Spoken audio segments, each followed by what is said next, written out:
style survival. I've got a video that I've done before for the company that I previously worked for. I'm going to go ahead and do it again for our new channel that we've got going on here. It's about the squirrel pole. What I have here is a pine sapling.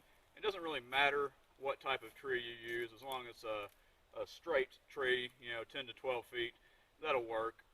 What I'm going to do is take some of our picture hanger wire that you should always have in your kit with you. It costs a little bit of nothing. You can go pick it up at Walmart, I think, for maybe $2-3 for a fairly large roll, and throw that in your kit. It's great for small snares for things like squirrels and other small game, and you can reuse this stuff. Commercial snare wire has a tendency to tangle up and kink up and things like that. This stuff does not. It's not quite as strong, but for the price, there's no reason that you shouldn't have a couple rolls of this stuff in your kit. So I'm going to cut a few links of this stuff off here and show you how to tie it up and make a squirrel pole. So all I'm going to do is take my multi-tool, which you should also have in your kit with you at all time. I'm going to cut about 10 to 12 inches off. I'm going to go ahead and cut maybe, I don't know, about 5 or 6 of these things, that length. Come back and show you how to tie them on. All I'm going to do is take one end of my wire. I'm going to wrap it up and twist it real nicely. I'm going to take the other end and I'm going to make a noose right here that can slip freely, like so. Wrap that back on itself, creating a small loop that will allow it to cinch up. Then I'm going to take and position my wire about where a squirrel's head would be if he's running up this pole.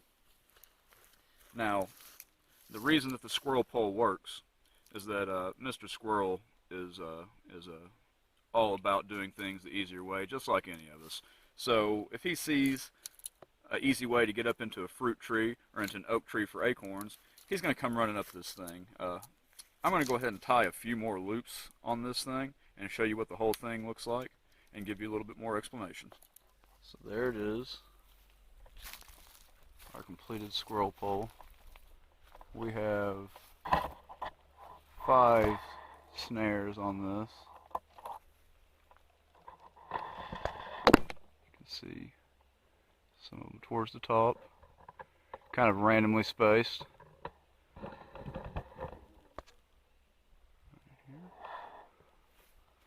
And you can put a lot more of these on your squirrel pole.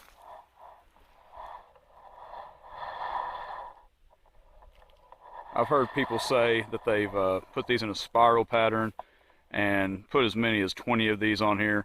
I like to use the pine because it's nice and clean for demonstration purposes. I do like to find something that branches out a little more. I like to leave little branches on this. It's like any other kind of trapping. Leaving little branches off of this will help to funnel them where you want them to go. But this squirrel pole will work. We're actually going to go set this thing up over in front of one of my friend's pear trees and show you how that looks. Alright guys, so we made the squirrel pole here a couple days ago. We decided not to take it over to my buddy's pear tree. Instead, I have a giant pear tree on my property. This thing is really, really old. I remember picking pears off it when I was a little kid. There are tons of peach trees around it. This area right here is a prime area for all types of game. But the squirrels love to come in here and mess with the pears. The trees are just blooming out right now. So I'm going to take and sit this squirrel pole up in here. I'm just going to find a nice accessible area here and find something to hook it into. Nice spot right here. Just hook that in there.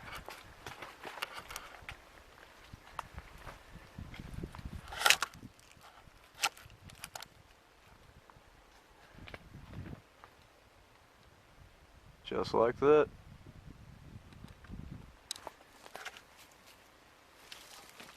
And it's literally just as simple as that, guys. I'm going to adjust some of these loops back down to squirrel size, make sure they're staying in position.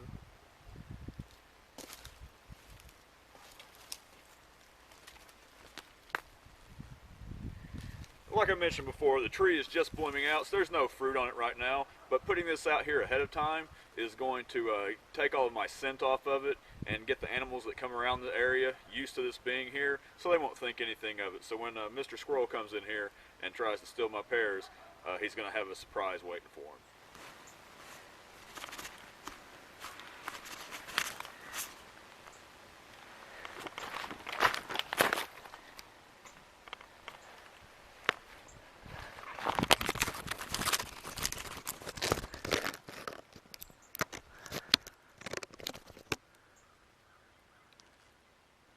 If you like this video, guys, and you want to see more traps and survival skills like this, things that you too can do to not only protect your fruit trees but also procure game, go ahead and hit like on this video and subscribe to our channel. Also, if you want to go check us out on the web at www.wildstylesurvival.com, we've got a lot of classes going on over there, and check out our schedule. And as always, guys, thanks for watching. Appreciate your viewership.